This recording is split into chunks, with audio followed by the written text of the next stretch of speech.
Okay, तो हम already operating activities, financing और इन्वेस्टिंग एक्टिविटीज़ पढ़ चुके हैं।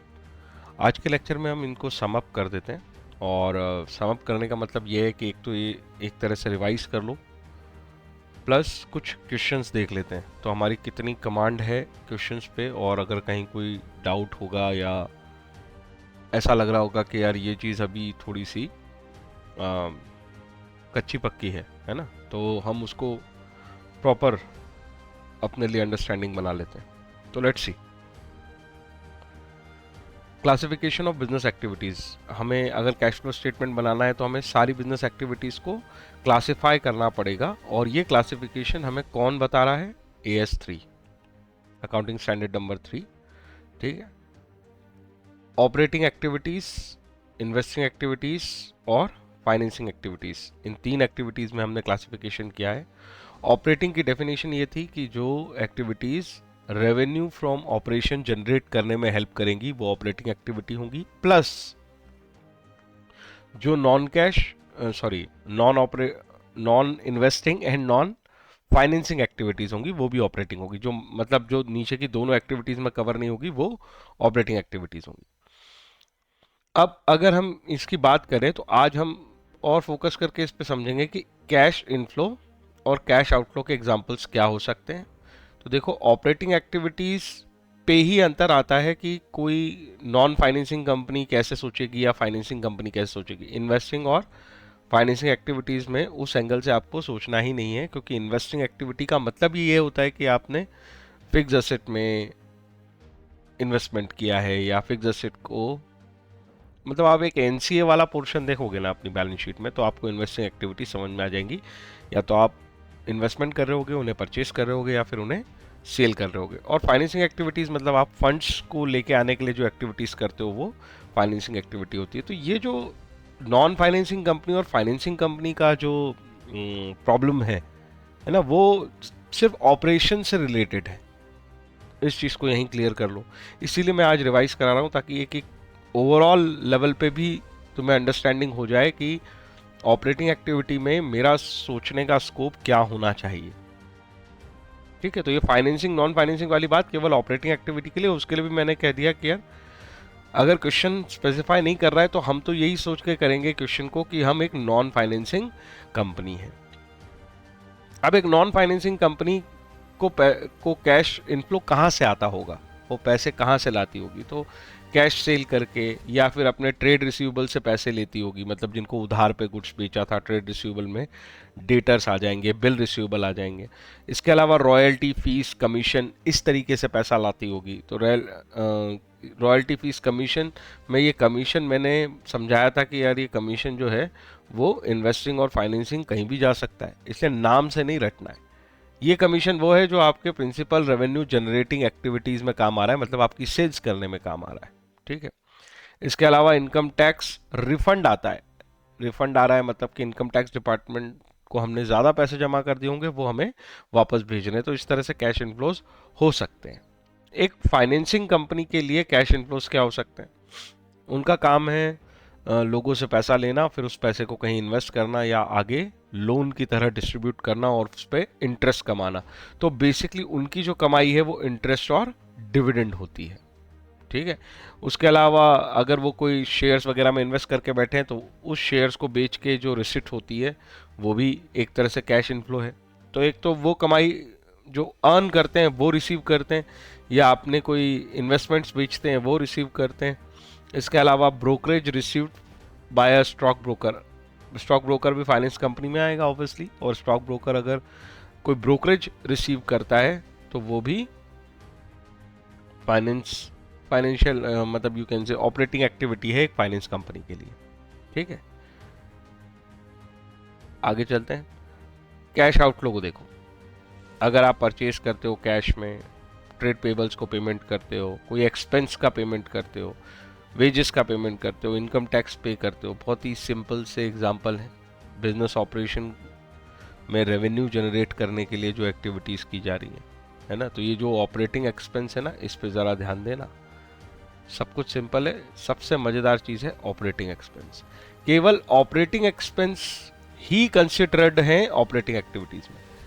क्योंकि एक्सपेंस केवल ऑपरेटिंग नहीं होते, एक्सपेंस इन्वेस्टिंग भी होते हैं और फाइनेंसिंग भी होते हैं। ये जो है ना एक्सपेंस, डिविडेंड और इंटरेस्ट, ये आपके फाइनेंसिंग एक्सपेंस हैं। और फाइनेंसिंग एक्सपेंस जो होंगे, ये चार्ट आप जितने अच्छे से देखोगे उतना आगे आसान होने वाला है। ये फाइनेंसिंग एक्सपेंस है। Are you getting my point? Investing expense हो सकते हैं सर, बिल्कुल हो सकते हैं। ये रहा इन्वेस्टिंग एक्सपेंस। आपने ब्रोकरेज पे किया है, अगर आपने कोई इन्वेस्टमेंट खरीदा उसके लिए जो ब्रोकरेज आप पे कर रहे हो वो इन्वेस्टिंग एक्सपेंस है। ठीक है, इन्वेस्टमेंट पे भी आप खर्चा करते हो। तो ये बात समझो, ये केवल ऑपरेटिंग एक्सपेंस ही कंसिडरेबल है ऑपरेटिंग एक्टिविटीज में, सारे एक्सपेंस नहीं। और ऑपरेटिंग एक्सपेंस का मतलब ये है कि जो आपकी प्रिंसिपल रेवेन्यू जनरेटिंग एक्टिविटी है, जैसे ज़्यादातर सेल्स होती है, उसको जनरेट करने के लिए जो खर्चे किए हैं, तो एम्प्लॉयज़ की सैलरी वगैरह सब इसमें आएगी। सैलरी, रेंट, जो आपका ऑफिस रेंट है या बिजनेस के एंगल से जो रेंट है वो यहाँ आएगा। ठीक है, पर इन्वेस्टमेंट से रिलेटेड खर्चे या फाइनेंस से रिलेटेड खर्चे वो यहाँ नहीं आएंगे। इनकम टैक्स के ऊपर भी एक बात ये समझ लो, अगर कोई टैक्स स्पेसिफिकली हमें समझ में आता है कि हमने इसलिए पे किया है क्योंकि हमें फाइनेंस लाना था, मतलब वो income tax specifically related to finance है, तो फिर वो फाइनेंसिंग एक्टिविटी में आएगा। अगर वो इनकम टैक्स इन्वेस्टिंग एक्टिविटी से रिलेटेड है स्पेसिफिकली, तो फिर वो इनकम टैक्स का इंपैक्ट जो है वो इन्वेस्टिंग एक्टिविटी में आएगा। अगर ऐसा नहीं है, इन्वेस्टिंग और फाइनेंसिंग वाला इनकम टैक्स नहीं है, या उसके ऊपर कोई फर्दर इंफॉर्मेशन नहीं है, स्पेसिफिक इंफॉर्मेशन नहीं है कि इनकम टैक्स कहाँ रिलेट करता है, तो फिर हम उसे कहाँ लेके रखेंगे? तो फिर हम उसे ऑपरेटिंग एक्टिविटी में लेके रखेंगे। इसीलिए यहाँ पे देखो लिखा भी है उन्होंने, अनलेस आइडेंटिफाइड विद इन्वेस्टिंग और फाइनेंसिंग एक्टिविटीज। तो ऑथर ने भी इसको कंसिडर किया। तो कुछ चीज़ें होती है जो ऑथर कंसिडर करके चलता है, कुछ हमें अपनी अंडरस्टैंडिंग खुद बनानी पड़ेगी, राइट? आगे चलते हैं। In case of finance companies, income क्या मतलब इनफ्लो क्या होंगे, सॉरी आउटफ्लो क्या होंगे? आउटफ्लोज पढ़ रहे हैं ना, हाँ, कैश आउटफ्लो। आउटफ्लोज क्या होंगे? तो आउटफ्लोज होंगे पेमेंट ऑफ इंटरेस्ट, क्योंकि बेसिकली हम फंड लेके आएंगे और फिर उसे कहीं इन्वेस्ट करेंगे या लैंड करेंगे। तो लैंडिंग ऑफ फंड्स या फिर इन्वेस्टमेंट ऑफ फंड्स करने के लिए हमें जो पैसे लेके आए हम, उसके ऊपर इंटरेस्ट पे करना पड़ता है, वो हमारा बेसिक आउटफ्लो है। इसके अलावा हम सिक्योरिटी परचेज करते हैं जिसे बाकी बाद में हम सेल कर सकें, तो सिक्योरिटी परचेज आउटफ्लो है, सिक्योरिटी का सेल जो है वो इनफ्लो है। तो ये हो गया हमारा ऑपरेटिंग एक्टिविटी। सबसे क्रिटिकल एक्टिविटी यही है, इसके बाद तो सब कहानी आसान है। इन्वेस्टिंग एक्टिविटी देखने के लिए एनसीए को देखो, ये बात मैंने पीछे लेक्चर्स में समझाई थी। एनसीए मतलब नॉन करंट असेट। और ऑपरेटिंग को देखना है तो आपके पास दो जगह है, ट्रेडिंग पी&एल, जिसको आप कंपनीज के हिसाब से क्या बोलते हो, SPL, statement of profit and loss.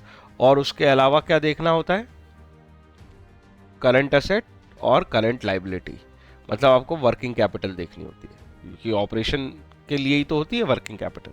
तो वर्किंग कैपिटल देखते हो और statement of profit and loss देखते हो। ये दोनों जगह देखोगे तो ऑपरेटिंग एक्टिविटीज मिलेगी ज्यादातर। मैं नहीं कह रहा हूँ सारी एक्टिविटी वो है, ज्यादातर। एनसीए देखोगे तो इन्वेस्टिंग एक्टिविटीज दिखेंगी ज्यादातर। फाइनेंसिंग एक्टिविटी कहाँ दिखेंगी? इक्विटी और डेट में। ये आपका फाइनेंस है, डेट बोल रहा हूं, ठीक है। और यहाँ पे तो मैं ये बता दूं कि एनसीएल और सीएल सब आ जाएंगे। ऐसा नहीं है कि ये डेट का मतलब केवल एनसीएल ले लो आप रेशो जैसा, टोटल डेट की बात हो रही है। तो लॉन्ग टर्म, शॉर्ट टर्म सब आएगा। इन्वेस्टिंग एक्टिविटीज के इनफ्लोज देखो, अगर किसी फिक्स एसेट को बेच देते हो, देखो आप एनसीए देखते जाओ, ये सारे आइटम एनसीए में देखने को मिलते हैं। अगर आपको इन्वेस्टमेंट बेच देते हो, और इन्वेस्टमेंट का मतलब यहाँ पे लॉन्ग टर्म शॉर्ट टर्म दोनों लेना, कोई भेदभाव नहीं है। एनसीए मैंने ऊपर लिख दिया, इसका मतलब ये नहीं कि केवल एनसीए में ही मिलता है। ये short term investment current asset में मिलेंगे, वो जनरल बात लिखी है मैंने, ठीक है। तो लॉन्ग टर्म शॉर्ट टर्म दोनों इन्वेस्टमेंट एक्सेप्ट मार्केटेबल सिक्योरिटी, क्योंकि मार्केटेबल सिक्योरिटी तो कैश इक्विवेलेंट है, तो इसको खरीदना बेचना तो कंसिडरेबल ही नहीं है कैश फ्लो में, वो कैश फ्लो ही नहीं होता, वो केवल कैश मैनेजमेंट होता है। और ये बात आप मेरे पिछले लेक्चर्स में जाके देख सकते हो, ये बात मैंने डिटेल में समझाई है। आगे चलते हैं, इंटरेस्ट रिसीव्ड ऑन इन्वेस्टमेंट। ये इंटरेस्ट रिसीव्ड ऑन इन्वेस्टमेंट का मतलब क्या है? आपको कैश फ्लो हुआ है, इंटरेस्ट रिसीव्ड, ये वर्ड समझा रहा है कि आपको कैश मिला है इन्वेस्टमेंट पे। तो ना सिर्फ इन्वेस्टमेंट करना एक कैश फ्लो एक्टिविटी है, बल्कि उसके ऊपर इंटरेस्ट मिलना भी तो एक कैश फ्लो एक्टिविटी है। तो इन्वेस्टमेंट से रिलेटेड जो इनकम होगी वो भी आपका कैश इनफ्लो है, और वो इन्वेस्टिंग में आएगा, ऑपरेटिंग में नहीं। ठीक है, तो ये आपकी इन्वेस्टमेंट इनकम है। तो सारी इनकम जो है वो यहां नहीं आती, यहां केवल ऑपरेटिंग इनकम आई थी, जैसे सेल्स, ये ऑपरेटिंग इनकम थी, right. Investing income investing activity में आई है। डिविडेंड रिसीव्ड, देखो इंटरेस्ट मिलता है, आप किसी को लोन वगैरह देते हो, डिवेंचर वगैरह इन्वेस्ट करते हो, डिविडेंड मिलता है जब आप शेयर्स इन्वेस्ट करते हो, है दोनों इन्वेस्टमेंट। रेंट रिसीव्ड, अगर आपने किसी को प्रॉपर्टी दी है, राइट, मतलब बिल्डिंग रेंट पे देते हैं ना, सो ये तीनों ही इन्वेस्टमेंट है, और इनसे रिलेटेड जितनी तीनों इनकम्स हैं, ये इंटरेस्ट, डिविडेंड, रेंट, इन्वेस्टमेंट से रिलेटेड है, तो इन्वेस्टिंग एक्टिविटी में आएगी। आगे चलते हैं, आउटफ्लो क्या हो सकते हैं? अगर आप फिक्स्ड एसेट खरीदते हो, अगर आप कोई इन्वेस्टमेंट करते हो, लेकिन इन्वेस्टमेंट करने में क्या कंसिडर नहीं करना? Marketable securities. चाहे आप लॉन्ग टर्म इन्वेस्टमेंट करो या शॉर्ट टर्म इन्वेस्टमेंट करो, सारे इन्वेस्टमेंट कवर होंगे, राइट। इसके अलावा इनकम टैक्स पेड को मैंने ऑलरेडी समझा दिया कि आउटफ्लो हो सकता है अगर वो जो टैक्स है वो इन्वेस्टमेंट से रिलेटेड है ना। अगर आप कोई ब्रोकरेज पे करते हो इन्वेस्टमेंट करने के लिए, जैसे शेयर मार्केट में इन्वेस्टमेंट करने जाओगे तो किसी ब्रोकर के थ्रू शेयर मार्केट में इन्वेस्टमेंट करोगे ना, तो उस ब्रोकर के थ्रू इन्वेस्टमेंट करने की वजह से आपको ब्रोकरेज पे करना पड़ सकता है, और वो आपका आउटफ्लो होगा, और वो कंसिडर होगा एज इन्वेस्टिंग एक्टिविटी। तो वो सारे खर्चे जो रिलेटेड टू इन्वेस्टमेंट है वो इन्वेस्टिंग एक्टिविटी है, वो सारी इनकम जो रिलेटेड टू इन्वेस्टमेंट है वो इन्वेस्टिंग एक्टिविटी है। ठीक है, इस स्टेटमेंट को अपने दिमाग में घुमाओ थोड़ा सा। इसी तरीके से तुम सिमिलर पैटर्न पे फाइनेंसिंग टर्म्स में भी बात कर सकते हो। तो बेसिक फाइनेंसिंग एक्टिविटी तो यही है कि आप शेयर इशू करके पैसे ले आओ, या जब इनका रीपेमेंट करो, ठीक है ना। तो इक्विटी शेयर्स के लिए मैंने कहा था, देखो पिछले लेक्चर में भी बायबैक वर्ड यूज होता है, ये रीपेमेंट ऑफ इक्विटी है। अगर प्रेफरेंस शेयर्स है तो इनके लिए रिडम्पशन यूज होता है, इवन डिवेंचर्स के लिए भी यही टर्म यूज होगी, क्या? रिडम्पशन। तो रिडम्पशन यूज होता है प्रेफरेंस शेयर्स और डिवेंचर्स के लिए, क्योंकि ये you can say long term fund तो होते हैं पर परमानेंट नहीं होते। इक्विटी शेयर क्योंकि परमानेंट सोर्स ऑफ फाइनेंस है, इस वजह से इसका रिडम्पशन विडम्पशन नहीं होता, क्योंकि इसकी कोई मैच्योरिटी नहीं है। ये रीजन है इसमें बायबैक वर्ड यूज होता है। आप केवल अपनी चीज वापस खरीद सकते हो, रिडम्पशन पीरियड तो है ही नहीं, रिडीम तो होगा ही नहीं इक्विटी शेयर। तो ये रिडीम कौन से होते हैं? प्रेफरेंस और डिवेंचर, इसलिए यहाँ रिडम्पशन वर्ड यूज होता है। रही बात कोई लोन वगैरह दिए तो उनका, उनसे रिलेटेड भी जो चीजें होंगी, आउटफ्लो होगा जब आप रीपेमेंट कर रहे होगे, जब आप लोन ले रहे होगे, बोरोइंग कर रहे होगे, चाहे वो लॉन्ग टर्म बोरोइंग हो चाहे शॉर्ट टर्म बोरोइंग हो, वो फाइनेंसिंग एक्टिविटीज में आएगी। आई होप मेरी बात समझ में आ रही है। जब बैंक ओडी से पैसे उठाना, कैश क्रेडिट से पैसे उठाना, ठीक है, डिवेंचर्स से पैसे लाना, इनको इशू करके, इशू जब डिवेंचर इशू करते हैं तो पैसे आते हैं, ये इशू वर्ड पे ध्यान रखना, ठीक है। शेयर्स इशू करते हो तो पैसे आते हैं।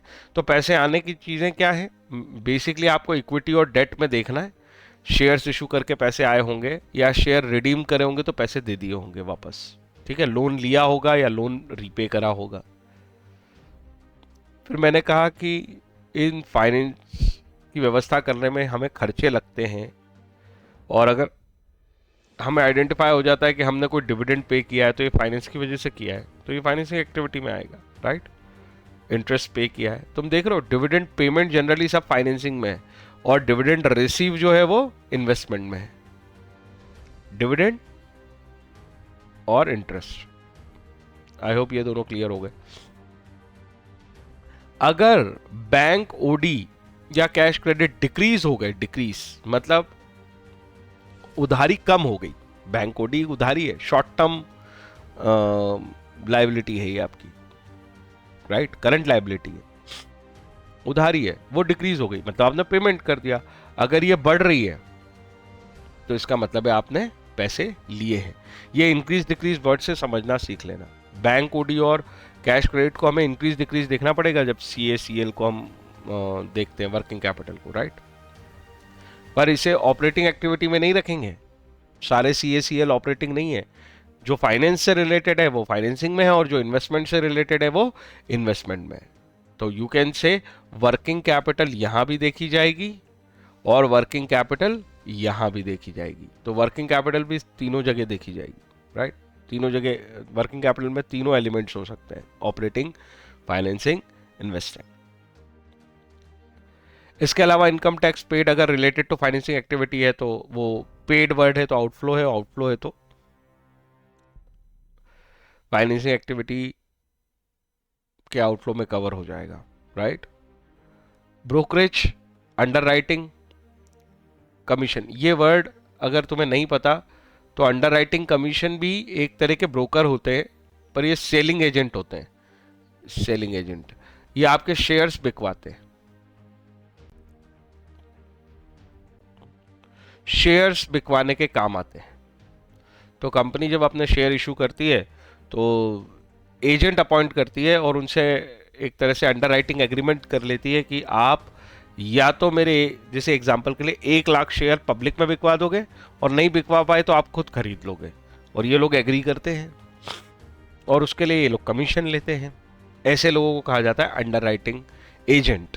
और अंडरराइटिंग एजेंट लोग अंडरराइटिंग कमीशन चार्ज करते हैं। तो जो वो कमीशन चार्ज करते हैं वो हमारे लिए एक तरह का एक्सपेंस है, और ये एक्सपेंस स्पेसिफिकली रिलेट करता है फाइनेंसिंग एक्टिविटी को, क्योंकि हम फाइनेंस इकट्ठा करने के लिए ये एक्सपेंस बियर कर रहे हैं, राइट। तो अगर हम इसका पेमेंट करेंगे, ये देखो पेमेंट वर्ड दिखा रहा है कि इसकी जनरल एंट्री होगी कैश अकाउंट क्रेडिट करके। तो अगर हम इसका पेमेंट करेंगे तो आउटफ्लो होगा। ये तो हमेशा ध्यान रखना कि पेमेंट होना चाहिए या तो रिसिप्ट होनी चाहिए। तो कैश रिसीव और पेड नहीं होगा फिर तो कोई मतलब नहीं है इन आइटम्स का, ना इंटरेस्ट का ना किसी चीज का। हम कैश फ्लो स्टेटमेंट बना रहे हैं, और कैश फ्लो स्टेटमेंट तभी बन सकता है जब कैश का फ्लो हो रहा हो। तो ये एक पूरी समरी हमने डिस्कस कर ली कि ये तीनों एक्टिविटीज में कहाँ कहाँ ध्यान रखना है। इस लेक्चर को देखो, इनको रटना मत, इन्हें इसी तरह से समझने की कोशिश करना, 1 बार 2 बार 3 बार। अगर तुमने इस तरीके से इसको समझ लिया चार्ट्स को, तो आगे तुम्हारी एबिलिटी बढ़ जाएगी। अभी मैं क्वेश्चंस करवाऊंगा अगले लेक्चर में इसके, और काफ़ी आसान होगा अगर तुम इसकी थोड़ी सी एक्सरसाइज कर लो, 2-3 बार इसे देख लो, तो उसके बाद वो अगला लेक्चर देखना, तो तुम्हारी कमांड आ जाएगी इस टॉपिक पे। ठीक है।